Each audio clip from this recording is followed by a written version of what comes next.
لله رب العالمين والصلاة والسلام على سيد الأنبياء والمرسلين وعلى آله وأصحابه أجمعين. أما بعد، فأعوذ بالله من الشيطان الرجيم. بسم الله الرحمن الرحيم.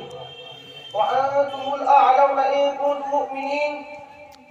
وہ معزز تھے زمانے میں مسلمان ہو کر، وہ معزز تھے زمانے میں مسلمان ہو کر، اور ہم خار ہوئے تاریخ قرآن ہو کر. محترم بزرگوں اور دوستوں، آج میری گفتگو کا موضوع مسلمانوں کی تباہی کا علاج ہے. آئیں اس موضوع کے تحت ہم اپنی شاندار ماضی پر ایک نظر ڈال کر مستقبل کی تبدیلی اور ترقی کے سامان تلاش کریں. قرآن کریم میں رب ذوالجلال کے ارشاد ہے وَأَنْتُمُ الْأَعْلَوْنَ إِن كُنتُم مُؤْمِنِينَ، تم ہی سربلند ہو اگر تم مومن ہو. یہ ارشاد باری ہماری پوری تاریخ کی اختصار ہے اور اسی میں ہماری ترقی کا راز مضمر ہے.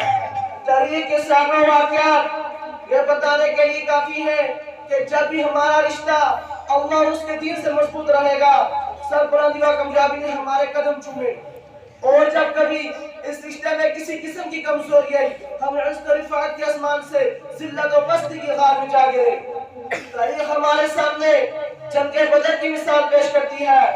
جنگ بدر میں جو کامیابی ہوئی وہ صرف اس رشتے کی مضبوطی کی بنیاد پر ہوئی، ورنہ اگر کامیابی ہوتی تو کفار مکہ کو ہوتی، کیونکہ کفار مکہ تقریباً 1000 تھے اور بڑے جوش و خروش کے ساتھ تھے.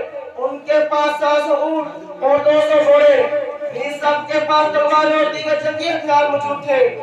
ادھر ابو جہل، عتبہ، شیبہ، ولید، حنظلہ، عبید، عاص، حفص، امیہ بن خلف، نضر بن حارث، عبد المطلب جیسے شجاعت کے پیکر اور آزمودہ کار تھے. ادھر بیچارے مسلمان بیس اور سامان کل تعداد 313، سواری کے لیے کوئی 2 گھوڑے اور 70 اونٹ ہیں. ایک پر 3,000 آدمی سوار ہیں اور بعض پیدل سفر کر رہے ہیں. اور کسی کے پاس نیزہ اور کمان ہے تو تلوار نہیں، اور کسی کے پاس تلوار ہے تو نیزہ اور کمان نہیں. محترم بزرگوں اور دوستوں، جب مقام بدر پر پہنچتے ہیں تو دیکھتے ہیں کفار مکہ بلند مقام پر ہی مزن ہو چکے ہیں. جہاں پانی کی بھی فراوانی ہے، بیچارے مسلمانوں کو پس طرح تری زمین پر ہی مزن ہونا پڑا.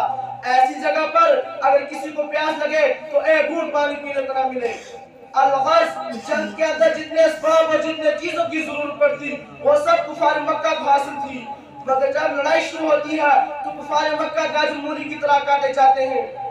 اور کفار مکہ کا سب سے بڑا سردار ابو جہل 2 بچوں معاذ اور معوذ کی زگی مارا جاتا ہے. عبداللہ بن مسعود رضی اللہ تعالیٰ عنہ اس کے سر کو جسم سے جدا کر دیتے ہیں. مسلمانوں، آپ جانتے ہو یہ عبداللہ بن مسعود رضی اللہ تعالیٰ عنہ کون ہے؟ یہ وہی ہے جن کو مکہ کی صحن میں اسی ابو جہل نے مارتے مارتے بے ہوش کر دیا تھا. آج میدان جنگ کے اندر وہی عبداللہ بن مسعود رضی اللہ تعالیٰ عنہ ابو جہل کا سر گرم کر دیتے ہیں. امیہ بن خلف ابو جہل کے بعد کفار مکہ کا سب سے بڑا سردار سمجھا جاتا تھا، لیکن اپنے ساتھی کس طرح کہتے ہوتے دیکھ کر گھبرایا اور میدان جنگ چھوڑ کر بھاگ پڑا. حضرت بلال حبشی رضی اللہ تعالیٰ عنہ اس کے پیچھے بھاگے اور قریب پہنچ گئے. بلال حبشی رضی اللہ تعالیٰ عنہ اس کے پیٹ پر نیچے سے تلوار ڈال دیتے ہیں اور اس کو جہنم نصیب کر دیتے ہیں. اسلام کے نوجوانوں، جانتے ہیں یہ بلال حبشی رضی اللہ تعالیٰ عنہ کون ہے؟ اس میں امیہ بن خلف کے غلام ہیں. جب اسلام قبول کیا امیہ بن خلف نے مکہ کے اندر دوپہر کے وقت تٹوئی ریت پر لٹا کر پتھر کی بڑی بڑی چٹانیں رکھ دیتا تھا، رات کو زنجیروں میں باندھ کر کوڑے لگا دیتا. اگلے دن کو گرم زمین پر اور زیادہ زخمی کیا جاتا تاکہ تکلیف سے بے قابو ہو کر اسلام سے پھر جائے یا یوں ہی طرف کر مر جائے. پیروں میں رسی ڈال کر مکہ کی گلیوں میں گھسیٹا جاتا، طرح طرح کی اذیتیں اور تکلیفیں پہنچائی جاتی، یہاں تک کہ تکلیف دینے والے تھک جاتے ہیں، اٹھتا جاتے ہیں. کبھی امیہ بن خلف کا نمبر آتا، کبھی ابو جہل کا نمبر آتا تو کبھی اوروں کا نمبر آتا.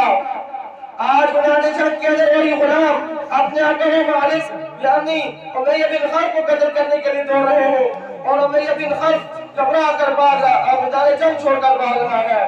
مسلمانوں وہ کون سی چیز تھی جس نے کو مغلوب کر دیا؟ سچ فرمایا اللہ تبارک و تعالیٰ نے وَأَنْتُمُ الْأَعْلَوْنَ إِن كُنتُم مُؤْمِنِينَ، تم ہی سے بلند ہوگے بشرطے تم سچے پکے مسلمان رہے۔ اس طرح دوسرے کفار مکہ اپنے ساتھیوں کو مقتول ہوتے دیکھ کر گھبرائے اور میدان جنگ چھوڑ کر بھاگنے لگے۔ 70 مقتول ہوئے اور 70 گرفتار، اور مسلمانوں کو ایسی فتح حاصل ہوئی جس کو تاریخ فراموش نہیں کر سکتی۔ لیکن افسوس ہے افسوس، آج جہاں دیکھو جس طرف دیکھو وہاں مسلمان خوفناک طوفان میں گرے ہوئے نظر آتے ہیں۔